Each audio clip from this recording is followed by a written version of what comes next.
भारत का, यानी भारत के स्वतंत्रता संघर्ष का। और इस टॉपिक से सबसे ज़्यादा प्रश्न किसी भी एग्ज़ाम में पूछे जाते हैं। तो वीडियो के अंत तक बने रहें और देखें कि किस प्रकार के प्रश्न लिए गए हैं। तो आइए शुरू करते हैं। भारत का स्वतंत्रता संघर्ष के महत्वपूर्ण तथ्य। पहला अंग्रेज विरोध जो संघर्ष हुआ था वो सन्यासियों के द्वारा शुरू किया गया था। जबकि बात करें सन्यासी विद्रोह, तो सन्यासी विद्रोह का उल्लेख बंकिम चंद्र चटर्जी के उपन्यास आनंद मठ में किया गया। ये क्वेश्चन बहुत बार पूछा गया है कि आनंद मठ के लेखक कौन है, तो आनंद मठ के लेखक बंकिम चंद्र चटर्जी है। और इस पुस्तक में किसका उल्लेख किया गया, तो जो पहला सन्यासी विद्रोह हुआ था उसका आनंद मठ में चर्चा किया गया है। 1887 ईस्वी में दादा भाई नौरोजी ने इंग्लैंड में भारतीय सुधार समिति की स्थापना किए थे। 1887 ईस्वी में दादा भाई नौरोजी, जिन्हें grand old man of India भी कहा जाता है, ने इंग्लैंड में भारतीय सुधार समिति की स्थापना किए थे। 1887 ईस्वी के बाद ब्रिटिश सरकार का रुख कांग्रेस के प्रति कठोर होता चला गया था। बात यह है कि 1885 ईस्वी में कांग्रेस का स्थापना होता है, ये ह्यूम करते हैं बम्बई में, और इसके प्रथम अधिवेशन की अध्यक्षता भीमेश चंद्र बनर्जी करते हैं। और प्रथम अधिवेशन में कुल 72 प्रतिनिधि भाग लेते हैं, 72 प्रतिनिधि इसमें शामिल होते हैं। तो इस समय कांग्रेस जो स्थापना हुआ था तो अंग्रेज इसके प्रति नरम रुख था। उन्हें लग रहा था कि 72 प्रतिनिधि से हमारा क्या होगा, लेकिन धीरे धीरे 1886 के में इससे ज़्यादा प्रतिनिधि आए, फिर धीरे धीरे प्रतिनिधियों की संख्या बढ़ता गया। और 1887 ईस्वी के बाद से जो ब्रिटिश सरकार का रुख है कांग्रेस के प्रति कठोर होता चला गया।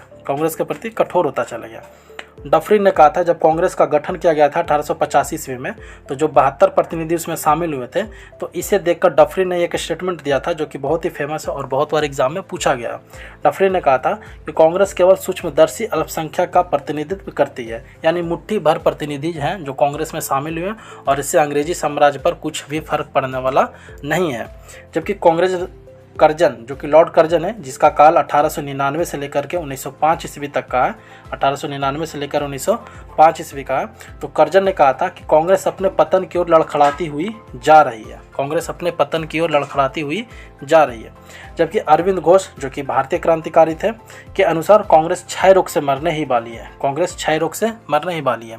जबकि बंकिम चंद्र चटर्जी ने कहा था कि कांग्रेस के लोग पदों के भूखे राजनीतिज्ञ हैं।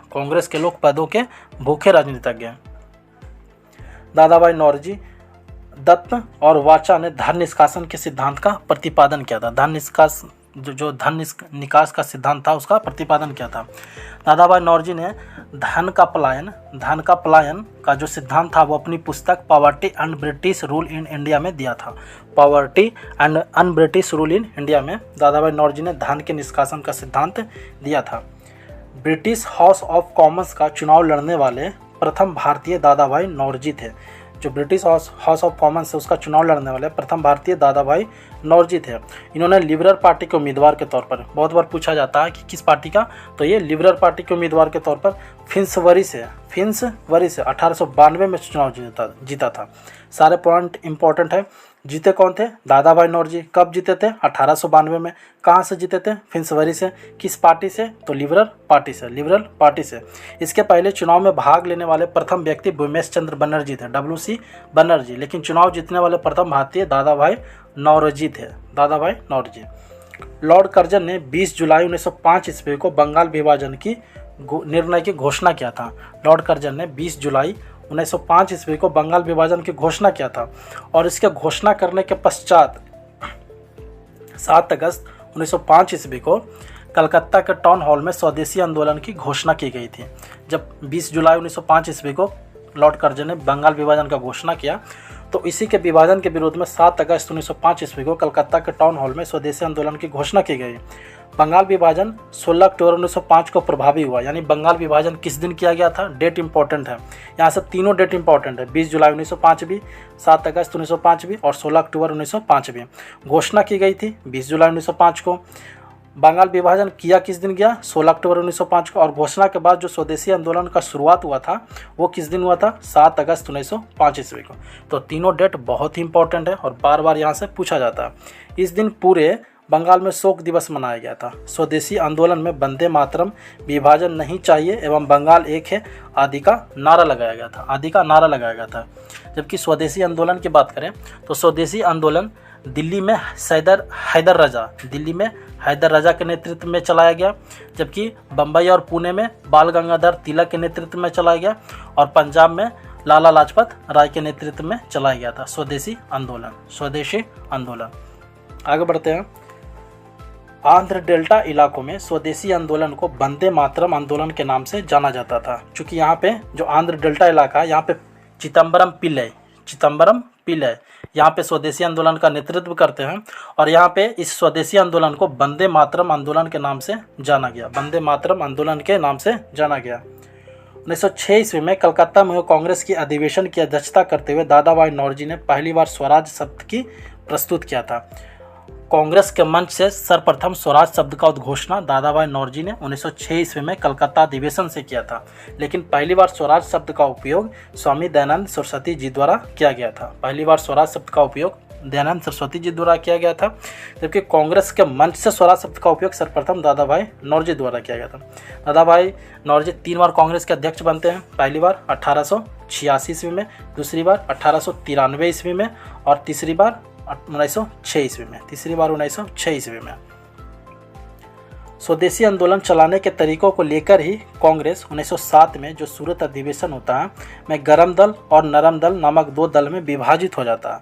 1907 का जो कांग्रेस का अधिवेशन होता है सूरत में, तो जिसकी अध्यक्षता रास बिहारी बोस करते हैं, और इसी दल में उग्रवादी दल और उदारवादी दल, मतलब गरम दल और नरम दल में विभाजन हो जाता है। आपको बता दें कि जो स्वदेशी आंदोलन चलाने का विचार आया था, सर्वप्रथम कृष्ण कुमार मित्र के जो संजीवनी बुक निकाले थे, ये कृष्ण कुमार मित्र द्वारा संजीवनी बुक के राइटर कौन है? कृष्ण कुमार मित्र, और ये 1905 में निकाले थे। सर्वप्रथम जो स्वदेशी आंदोलन चलाने का विचार आया था इन्हीं के मन में आया था, कृष्ण कुमार मित्र के मन में, और ये किस किताब में इसका वर्णन किए थे? संजीवनी नामक बुक में 1905 में। स्वदेशी आंदोलन के अवसर पर रविन्द्रनाथ टैगोर ने अपना प्रसिद्ध गीत अमार सोनार बंगला लिखा था, और यही गीत बाद में बांग्लादेश का राष्ट्रीय गीत बना 1971 के बाद। चूँकि 1971 में बांग्लादेश का निर्माण होता है, और जब निर्माण होता है तो इसका राष्ट्रीय गीत यही अमार सोनार बंगला बनता है, और इसके राइटर कौन है? तो रविन्द्रनाथ टैगोर। यहाँ से आपको एक क्वेश्चन बताना है कि रविन्द्रनाथ टैगोर को कब और किस किताब के लिए नोबेल पुरस्कार मिला था, और ये प्रथम भारतीय जिन्हें नोबेल पुरस्कार मिला था। कब मिला था और किस बुक के लिए मिला था? बाल गंगाधर तिलक पहले कांग्रेसी नेता थे जिन्होंने देश के लिए कई बार जेल की यात्रा की। बाल गंगाधर तिलक, और ये पहली बार जेल जाते हैं 1897 ईस्वी में राजद्रोह के मामले में, और इसमें इनको 18 माह का कारावास होता है। जबकि इसके बाद 1908 ईस्वी में इन्हें फिर से जेल जाना होता है। 1908 ईस्वी में इन्हें फिर से राजद्रोह का मामला चलता है, और 6 वर्ष का इस बार कारावास होता है इनको, 6 वर्ष का। और 1908 से लेकर 1914 तक वो बर्मा के मांडले जेल में रहते। कई बार क्वेश्चन पूछा गया कि जो 1908 में बाल गंगाधर तिलक को जेल में बंद किया जाता, तो किस जेल में बंद किया गया था? तो बर्मा के मांडले जेल में, और इनकी रिहाई होती है 1914 ईस्वी में।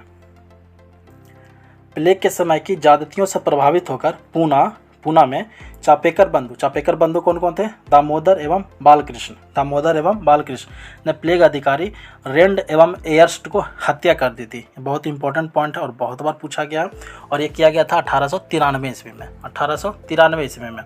और हाँ, 1893 ईस्वी में, क्योंकि दामोदर एवं बालकृष्ण जो प्लेग अधिकारी थे पूना के, रेंड एवं एयर्स्ट, इससे प्रभावित होकर, मतलब जो कुछ किया ही नहीं था जो प्लेग फैला था इसके लिए, तो इससे क्रोधित होकर चापेकर बंधु ने इनकी हत्या कर दी थी। बंगाल के क्रांतिकारी विचारधारा को बारिंद्र कुमार घोष एवं भूपेंद्र नाथ दत्त ने फैलाया था। बंगाल में जो क्रांतिकारी विचारधारा फैला था, किनके प्रयत्नों से फैला था? बारिंद्र कुमार घोष एवं भूपेंद्र नाथ दत्त के प्रयत्नों से। 1905 में बारिंद्र कुमार घोष ने भवानी मंदिर नाम की पुस्तिका लिखी थी। बहुत बार क्वेश्चन पूछा गया कि भवानी मंदिर पुस्तिका के लेखक कौन है? तो बारिंद्र कुमार घोष, जिसमें क्रांतिकारी कार्यों को संगठित करने के लिए केंद्र बनाने के लिए जानकारी दी गई थी। तो वहीं 1906 ईस्वी में इन दोनों ने मिलकर कौन? बारिंद्र कुमार घोष एवं भूपेंद्र नाथ दत्त ने युगांतर नामक समाचार पत्र का भी प्रकाशन किया था। बहुत बार क्वेश्चन पूछा गया कि युगांतर समाचार पत्र के प्रकाशक कौन है?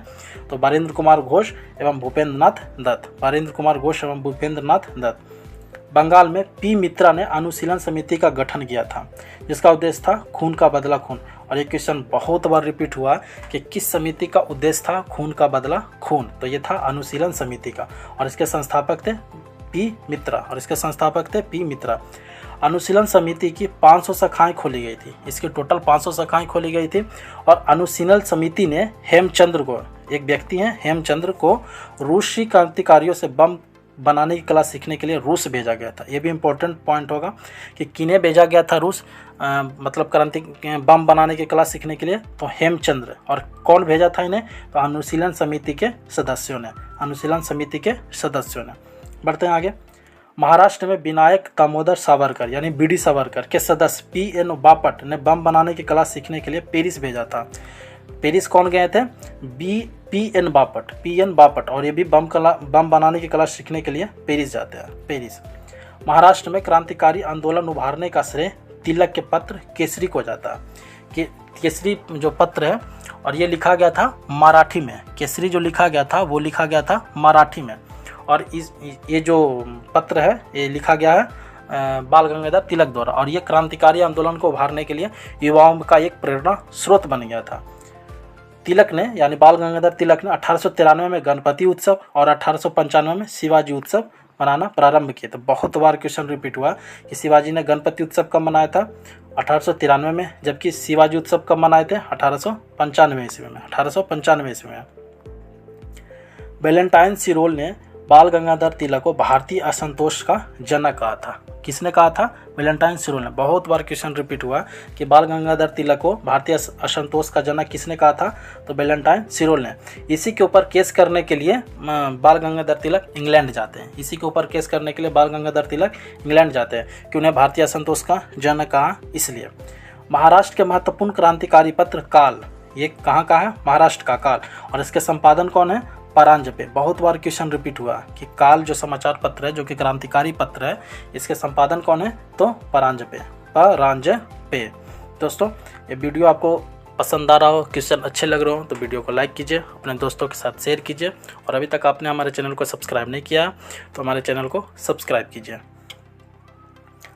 प्रफुल्ल चाकी और खुदीराम बोस ने 30 अप्रैल 1908 ईस्वी को मुजफ्फरपुर के जज किंग्सफोर्ड की हत्या का प्रयत्न किया था। किनको किया था, जज कौन था, किंग्सफोर्ड। बहुत बार क्वेश्चन रिपीट हुआ है। लेकिन गलती से बम केनेडी की गाड़ी पर गिर गया, और ये भी मतलब इंग्लैंड के ही थे। केनेडी की गाड़ी पर गिरा दिया गया, जिसमें 2 महिलाओं की मृत्यु हो गई है। जिनको केनेडी के गाड़ी पर गिराया गया था उनमें 2 महिला बैठी थी, उनकी मृत्यु हो गई। तो चाकी ने आत्महत्या कर ली थी, प्रफुल्ल चाकी ने वहीं पर आत्महत्या कर ली। लेकिन खुदीराम बोस को 15 वर्ष की अवस्था में 11 अगस्त 1908 ईस्वी को फांसी दे दिया गया। 11 अगस्त 1908 ईस्वी को फांसी दे दिया गया था। खुदीराम बोस सबसे कम उम्र में फांसी पर चढ़ने वाले क्रांतिकारी हैं, जिनका जन्म होता है 1889 ईस्वी में। यहाँ से आपको क्वेश्चन बताना है कि 1889 ईस्वी में एक और महान व्यक्ति का जन्म होता है जो आगे चलकर भारत के प्रधानमंत्री बनते हैं। तो 1889 में किनका जन्म होता है जो आगे चलकर भारत के प्रधानमंत्री भी बनते हैं। तो आगे बढ़ते हैं। 1905 ईस्वी में लंदन में श्यामजी कृष्ण वर्मा ने इंडियन होम रूल सोसाइटी की स्थापना की थी, और यहीं पे वो इंडिया हाउस की भी स्थापना करेंगे। यहीं पे इंडिया हाउस, और इसके सदस्य होंगे बी.डी. सावरकर, श्यामजी कृष्ण वर्मा, और भी बहुत सारे होंगे। तो ये पॉइंट इंपॉर्टेंट होगा कि इंडियन होम रूल सोसाइटी का स्थापना किसने किया था, श्यामजी कृष्ण वर्मा, और कब किए थे, 1905 में। कहाँ किए थे, लंदन में। 30 दिसंबर 1906 ईस्वी को ढाका के नवाब सलीम उल्लाह खां के नियंत्रण पर सम्मेलन हुआ था। कहाँ पे हुआ था, शिमला में, और इसमें भारत का वायसराय लॉर्ड मिंटो द्वितीय है। तो नवाब वकारुल मुल्क इसके अध्यक्ष थे। जो सम्मेलन हुआ था उसके अध्यक्ष कौन थे, नवाब वकारुल मुल्क इसके अध्यक्ष थे। इसी सम्मेलन में अखिल भारतीय मुस्लिम लीग का उदय हुआ। तो अखिल भारतीय जो मुस्लिम लीग का स्थापना हुआ था वो था 30 दिसंबर 1906 ईस्वी को। 1907 में कराची में एक अधिवेशन होता है मुस्लिम लीग का, और इसे संविधान के अनुसार प्रथम अधिवेशन 1908 में अमृतसर में होता है। 1907 में कराची में एक अधिवेशन होगा, और जहाँ पे ये निर्णय किया जाएगा कि इसका पहला अधिवेशन 1908 ईस्वी में अमृतसर में होगा, जहाँ आगा खां को इसका अध्यक्ष बना दिया जाएगा। मुस्लिम लीग ने बंगाल विभाजन को समर्थन दिया था। जो बंगाल विभाजन 1905 में हुआ था उसका समर्थन मुस्लिम लीग ने किया था और मुस्लिम लीग का स्थापना 30 दिसंबर 1906 ईस्वी को ढाका में होता है। बढ़ते हैं आगे। यहाँ से इंपॉर्टेंट क्वेश्चन बनेगा बहुत सारा। वायसराय लॉर्ड हार्डिंग ने 1911 ईस्वी में दिल्ली में भव्य दरबार का आयोजन किया था। दिल्ली में भव्य दरबार का आयोजन किया था कौन? Lord Hardinge. और इस भव्य दरबार में इंग्लैंड के सम्राट जॉर्ज पंचम एवं उनकी पत्नी मेरी आए थे, जिनका स्वागत किया गया था। इंग्लैंड के सम्राट जॉर्ज पंचम एवं मेरी। और इस दरबार में बहुत सारी घोषणाएं हुई थी। पहला हुआ था कि 1911 में बंगाल विभाजन को रद्द किया गया। 1905 में जो बंगाल विभाजन हुआ था तो उनसे 1911 में रद्द किया गया। बंगाली भाषी क्षेत्रों को मिलाकर एक अलग प्रांत बनाया गया, जो कि बंगाल जिसमें अलग हुआ था, पूर्वी बंगाल और पश्चिमी बंगाल, तो उसे एक कर दिया गया। यहाँ से बिहार अलग होता है बंगाल से। बिहार एक अलग राज्य बनता है जिसमें उड़ीसा भी शामिल था। तो बंगाल से बिहार अलग होता है 1 अप्रैल 1912 ईस्वी को, लेकिन इसकी घोषणा होती है 1911 ईस्वी में। और जिसमें ये बंगाल से अलग होता है बिहार, तो उसमें उड़ीसा भी शामिल होता है और उड़ीसा बिहार से अलग होगा 1936 ईस्वी में। उड़ीसा बिहार से अलग होगा 1936 ईस्वी में। इसके अलावा राजधानी को कलकत्ता से दिल्ली स्थानांतरित करने की घोषणा होती है 1911 में। इसमें जो भी वार्तांत है, जो भी घोषणा होती है 1911 में होती है, चाहे वो बंगाल विभाजन रद्द करने की बात हो, बिहार को अलग राज्य बनाने की बात हो, राजधानी को कलकत्ता से दिल्ली स्थानांतरित करने की घोषणा हो, सारा होता है 1911 में, जबकि सारा ये इम्प्लीमेंट होगा 1912 में। तो दिल्ली भारत की राजधानी कब बनी थी? 1912 ईस्वी में। और इसके पहले दिल्ली भारत की राजधानी कहाँ थी? तो कलकत्ता थी। भारत की राजधानी कलकत्ता थी। और बिहार जो अलग राज्य बनता है वो भी कब बनता है? 1 अप्रैल 1912 ईस्वी को। 1 अप्रैल 1912 ईस्वी को। तो यहाँ से बहुत सारे इंपॉर्टेंट पॉइंट है और बहुत बार क्वेश्चन यहाँ से पूछा भी गया है। बढ़ते हैं आगे। कोमागातामारू जापानी जहाज को बाबा गुरु दत्त सिंह, जो कि 1914 ईस्वी में किराए पर लिया था, 1914 ईस्वी में किराए पर लिया था। यह जलयान 351 यात्रियों के साथ 26 सितंबर 1914 को हुगली पहुंचा। चूँकि इसे जाना था जापान, लेकिन वहाँ से कनाडा जाना था, लेकिन वो वहाँ पे उसको उतरने नहीं दिया जाता, फिर इसे वापस हुगली पहुंचाया जाता। बजबज नामक बंदरगाह पर जहाज पहुंचने पर तलाशी हुई है। बजबज याद रखिएगा, जगह का नाम क्या? बजबज।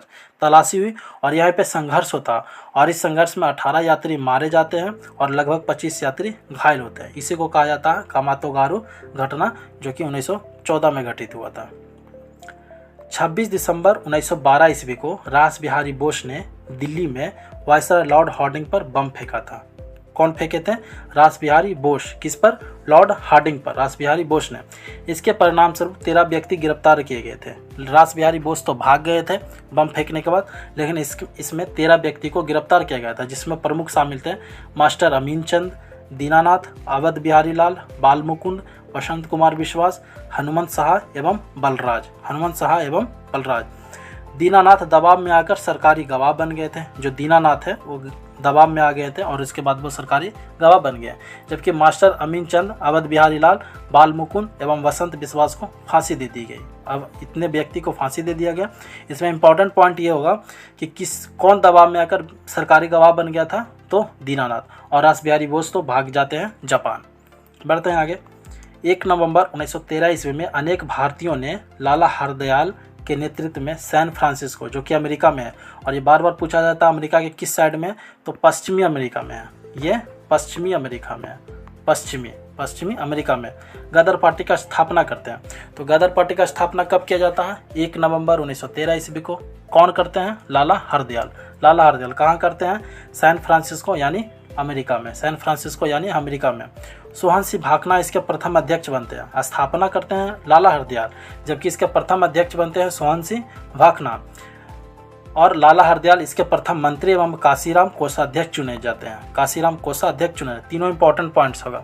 स्थापना करते हैं लाला हरदयाल, प्रथम अध्यक्ष बनते हैं सोहन सिंह भाखना, जबकि इसके प्रथम मंत्री बनते हैं लाला हरदयाल, और कोषाध्यक्ष कौन बनते हैं? काशीराम। कोषाध्यक्ष बनते हैं काशीराम। 1915 ईस्वी में अंग्रेज सरकार ने केसर-ए-हिंद उपाधि से महात्मा गांधी को सम्मानित किया था। महात्मा गांधी 1893 ईस्वी को अब्दुल्ला सेठ के केस लड़ने के लिए दक्षिण अफ्रीका जाते हैं और वहां से वो 9 9 जनवरी 1915 ईस्वी को भारत आते हैं, और यही कारण है कि हर साल 9 जनवरी को प्रवासी दिवस मनाया जाता है। गांधी जी के लौटने के अवसर पर हर साल 9 जनवरी को प्रवासी दिवस मनाया जाता है। तो जब ये 1915 में भारत आए थे तो ये उस समय बोल रहे थे कि अंग्रेज अच्छा है, और इस समय चूँकि आपको पता होगा कि 1914 से लेकर 1918 तक प्रथम विश्व युद्ध चला था और 1915 में विश्व युद्ध चल रहा था, और उसमें भारत भी शामिल था। चूँकि अंग्रेज उसमें शामिल था और अंग्रेज भारत का उपनिवेश था, तो भारत भी इनडायरेक्ट रूप से उसमें शामिल था। तो गांधी जी बोल रहे थे कि अंग्रेज़ों को आप लोग मदद कीजिए। तो इससे खुश होकर अंग्रेज़ों ने इन्हें केसर हिंद का उपाधि दिया था। कांग्रेस के लखनऊ अधिवेशन जो कि 1916 में हुआ था, 1916 में कांग्रेस के दोनों दलों में एकता हो गई। कौन कौन दल? गरम दल और नरम दल। गरम दल और नरम दल दोनों में एकता हो गई, और इसका विभाजन हुआ था 1907 में सूरत अधिवेशन में। तो ये दोनों एक हो जाते हैं 1916 में। इसी अधिवेशन में मुस्लिम लीग ने भी कांग्रेस से मिलकर एक संयुक्त समिति की स्थापना करता है। 1907 में गरम दल और नरम दल अलग होते हैं और ये मिलते हैं 1916 में। तो जब मुस्लिम लीग का गठन किया गया था तो मुस्लिम लीग और कांग्रेस के बीच भी अनबन थी, चूँकि दोनों अलग अलग पार्टी थी, तो मुस्लिम लीग और कांग्रेस दोनों में बनती नहीं थी। लेकिन 1916 में मुस्लिम लीग और कांग्रेस में भी दोस्ती हो जाती है। आपको यहाँ से क्वेश्चन बताना है कि जो लखनऊ अधिवेशन 1916 हुआ था, इसकी अध्यक्षता किसने किया था? हम बहुत वीडियो में मैं बता चुका हूँ कि लखनऊ अधिवेशन 1916 की अध्यक्षता किसने किया। तो यहाँ आपको बताना है कि लखनऊ अधिवेशन 1916 की अध्यक्षता किसने किया था। बाल गंगाधर तिलक ने स्वशासन प्राप्ति हेतु मार्च 1916 ईस्वी को पूना में होम रूल लीग की स्थापना करते हैं। होम रूल लीग की स्थापना बाल गंगाधर तिलक भी करते हैं और आगे चलकर एनी बेसेंट भी करते हैं। तो बाल गंगाधर तिलक मार्च 1916 में करेंगे, जबकि एनी बेसेंट सितंबर 1916 में करेंगे। और बाल गंगाधर तिलक पूना में करेंगे, जबकि एनी बेसेंट मद्रास में करेंगे। और इनका जो बाल गंगाधर तिलक का जो क्षेत्र था वो महाराष्ट्र था, मुंबई को छोड़कर कर्नाटक था, बरार था और मध्य प्रांत था। इसके अलावा शेष भारत में जो होम रूल चला गया था वो एनी बेसेंट के नेतृत्व में चलाया गया था। एनी बेसेंट का जो होम रूल था उसके जो सचिव बनाए गए थे जॉर्ज अरुणडेल बनाए गए थे। गांधी जी ने प्रथम विश्व युद्ध के समय, देखिए ये बात यहाँ लिखा हुआ है कि गांधी जी ने प्रथम विश्व युद्ध के समय लोगों को सेना में भर्ती होने के लिए प्रोत्साहित किया था, इसलिए लोगों ने इन्हें भर्ती कराने वाला सर्जेंट कहा था। गांधी जी को भर्ती कराने वाला सर्जेंट कहा था। 1916 ईस्वी में ही गांधी जी ने अहमदाबाद के करीब साबरमती की स्थापना करते हैं। तो दोस्तों, यह महत्वपूर्ण क्वेश्चन का सीरीज जो पार्ट 1 है यहीं समाप्त होता है। आपको प्रश्न कैसा लगा कमेंट करके अपना महत्वपूर्ण सुझाव जरूर दें, और बीच में जो क्वेश्चन पूछा गया वो सब कमेंट के माध्यम से आंसर जरूर दें। वीडियो अच्छा लगा हो तो इसे अपने दोस्तों के साथ शेयर कीजिए, वीडियो को लाइक कीजिए, और अभी तक आपने हमारे चैनल को सब्सक्राइब नहीं किया तो चैनल को सब्सक्राइब कीजिए, बेल आइकन को प्रेस कीजिए और वीडियो की सारी नोटिफिकेशन तुरंत पाएँ। तब तक के लिए धन्यवाद। दोस्तों, ये क्विज का प्रश्न है जिसका जवाब आपको कमेंट में देना। ईस्ट इंडिया कंपनी का स्थापना कब हुआ था? अगर आपने अब तक इस चैनल को सब्सक्राइब नहीं किया तो आप चैनल को सब्सक्राइब कीजिए, वीडियो को लाइक कीजिए। धन्यवाद।